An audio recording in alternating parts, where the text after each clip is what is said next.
Russia launched 656 drones and 73 missiles at Ukraine in a single overnight barrage on June 2, 2026. At least 22 civilians were killed and 138 wounded. A 24-story apartment building in Kyiv partially collapsed. In Dnipro, 7 buildings were described by the mayor as practically completely destroyed. A boy born in 2023 was among the dead. Kyiv's military administration head said in terms of the number of locations damaged, it was the largest attack against the capital of the entire full-scale war. Russia's own defense ministry confirmed it had carried out a massive strike. And buried inside that barrage was an Oreshnik hypersonic ballistic missile, the weapon Putin has described as impossible to intercept, used against Ukraine for only the 3rd or 4th time in the war. Zelensky had warned this was coming. In the days before the strike, he told the public that Russian intelligence suggested Moscow was preparing a massive new attack. Russia itself warned foreign diplomats to leave Kyiv. The US Embassy in Kyiv issued its own alert about a potentially significant air attack within a 24-hour window. The warnings were there. What followed confirmed all of them. Ukraine's Air Force intercepted or suppressed 40 of the 73 missiles and 602 of the 656 drones, which is a significant operational achievement and a direct reflection of how far Ukrainian air defense capability has developed since 2022. But Russia fired 8 Zircon hypersonic cruise missiles in the barrage. Not one of them was intercepted. Experts have consistently told analysts that the Zircon is near impossible to shoot down with current air defense technology. Russia knows this. It also used ballistic missiles in the attack, including the Oreshnik, which travels at roughly Mach 10. These are not weapons Ukraine's existing interceptors were designed to counter. The ones that got through are the ones that killed 22 people and collapsed apartment buildings. The city-by-city picture tells you the full scale of what one night looked like. In Kyiv, 6 people were killed and at least 81 injured. About 30 residential buildings were damaged or destroyed, according to Zelensky. The city's military administration head Timur Tkanchenko confirmed that no previous attack in the full-scale war had hit as many locations in Kyiv in a single night. A man named Yevhen, a 74-year-old pensioner, described the moment a strike hit near him. He said, "There were sounds, a terrifying explosion, a terrible explosion, flames. For a brief instant, maybe a second, I lost consciousness." A woman named Irina Salikova, 37, spent the night lying in a bathtub for protection with her 3-year-old daughter as blasts went off across the city. A resident described something flying toward his building before darkness hit. Another said, "I went out into the corridor with my phone and before I understood what happened, everything fell on my head. The glass in the door blew off. I ran into the front door and started calling my husband from the room, but he was also blown out by the blast wave." The attack cut electricity to 140,000 Kyiv residents. Power company DTEK restored supply to 110,000 of them by morning. A car dealership was destroyed. The Chernobyl Museum was damaged.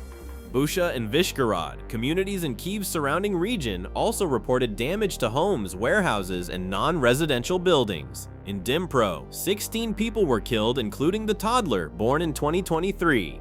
At least 35 people were injured, 23 of whom required hospitalization, including a 13-year-old girl. Dnipro Mayor Boris Filatov said 49 residential buildings had been damaged, with 7 practically completely destroyed. He declared a day of mourning for the dead. 20 minutes after making that announcement, another drone struck a residential building in the city at 2:40 in the afternoon. The attack did not stop overnight. It continued into the day. In Kharkiv, 14 people were injured, including a child. Multiple districts of the city were struck. Residential homes, garages, and cars were damaged across the city. Kharkiv has been one of the most consistently targeted cities in Ukraine throughout the war, given its proximity to the Russian border, and this attack continued that pattern at scale. Zaporizhia and Poltava were also struck. Russia's own defense ministry confirmed strikes across the Kyiv, Zaporizhia, Kharkiv, Dnipropetrovsk, Poltava, Khmelnytsk, and Sumy regions, describing them as targeting defense, military, fuel, and transport facilities with long-range precision-guided weapons. Ukraine and Western officials, looking at 30 damaged residential buildings in Kyiv alone and a toddler killed in Dnipro, described the barrage differently. The Oreshnik is the weapon that commands the most specific attention in this context. Russia first used it against Ukraine in November 2024, striking Dnipro in what Putin framed as a direct demonstration of a system the West cannot counter. The missile was used again against Lviv in January 2026. It has now appeared in the June 2nd barrage. Each deployment is Russia signaling something beyond the immediate military effect. The Oreshnik is an intermediate-range ballistic missile capable of carrying either conventional or nuclear warheads. It has never been used with nuclear payloads, and there is no indication it was in this strike. But the weapon is designed to carry them, and every time Russia fires it at a populated city, it is making a specific statement about its available options and its willingness to demonstrate them. Putin himself had set the stage publicly before the attack. Following a Ukrainian strike on a college dormitory in Russian-occupied Starobolsk and Luhansk, which Russia said killed 18 people and which Ukraine disputed, Putin warned that the strike had added a new dimension to the conflict. The Kremlin echoed that framing on the same day the barrage hit Kyiv. Russia's position is that the June 2nd attack was retaliation. Ukraine's position is that it only strikes military infrastructure and that the dormitory narrative was staged. Whatever the truth of Starobilsk, what arrived over Kyiv was 73 missiles and 656 drones in a single overnight barrage with a hypersonic weapon that cannot be intercepted and 8 Zircon cruise missiles that were not. Zelensky's response after the attack was both a military statement and a direct political appeal. He said, "Unfortunately, the current level of supplies for our air defense does not allow us to shoot down a significant share of the missiles." He called the attack an explicit statement by Russia. If Ukraine is not protected from ballistic missiles and other missile strikes, those attacks will continue. Then he made the specific ask, "We urgently need help from the United States in supplying missiles for Patriot systems." That request is not new. Ukraine has been asking for Patriot interceptors for months. What is new is the scale of the night that preceded it and the diplomatic context in which it lands. Ukraine's foreign minister addressed that context directly. "Moscow is losing on the battlefield," he said. "No number of missiles can change this. What we can change is Russia's ability to continue terror." He called on partners to act and not only condemn.